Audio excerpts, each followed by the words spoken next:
Sejak pandemi COVID-19 melanda, Indonesia menghadapi tantangan besar dan pasang surut dalam pelaksanaan berbagai agenda prioritas nasional dalam RPJMN 2020-2024, termasuk implementasi pembangunan rendah karbon dan berketahanan iklim.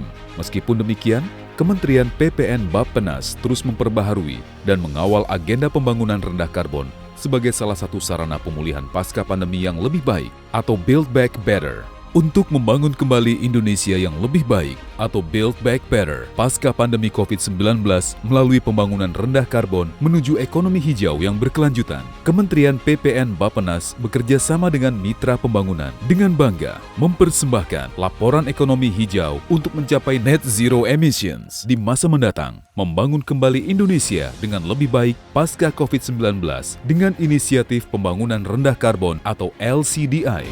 Laporan ini merupakan hasil studi empiris yang memberikan berbagai pilihan skenario kebijakan untuk mencapai net zero emissions menuju ekonomi hijau sebagai bagian dari upaya pemulihan pasca pandemi COVID-19 yang lebih baik dengan menyeimbangkan aspek ekonomi, sosial, dan lingkungan.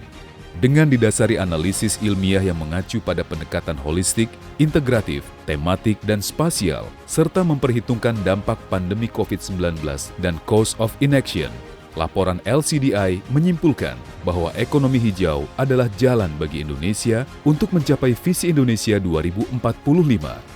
Dengan meningkatkan komitmen untuk beralih dari business as usual menuju ekonomi hijau melalui pembangunan rendah karbon, Indonesia dapat mencapai net zero emissions selambatnya pada tahun 2060, sekaligus lepas dari jebakan negara berpenghasilan menengah atau middle income trap sebelum 2045. Dari hasil studi, berbagai manfaat ekonomi, sosial, dan lingkungan juga tercipta dari implementasi kebijakan pembangunan rendah karbon menuju net zero emissions. Tingkat pertumbuhan PDB real yang lebih tinggi dibandingkan business as usual mencapai rata-rata 6,5% per tahun untuk 2021 hingga 2050 di net zero 2045. 6,4% di net zero 2050 dan 6,1% di net zero 2060. Peningkatan 25 hingga 34% dalam pendapatan nasional bruto atau PNB per kapita yang akan membuat Indonesia menjadi negara berpenghasilan tinggi pada 100 tahun kemerdekaannya di tahun 2045. Mampu memulihkan ekosistem yang setara dengan jasa senilai 4,75 triliun US dollar per tahun pada tahun 2060. Pengurangan tajam polusi udara yang dapat menyelamatkan 40.000 jiwa pada tahun 2045. Mari membangun kembali Indonesia dengan lebih baik pasca pandemi COVID-19 melalui inisiatif pembangunan rendah karbon atau LCDI.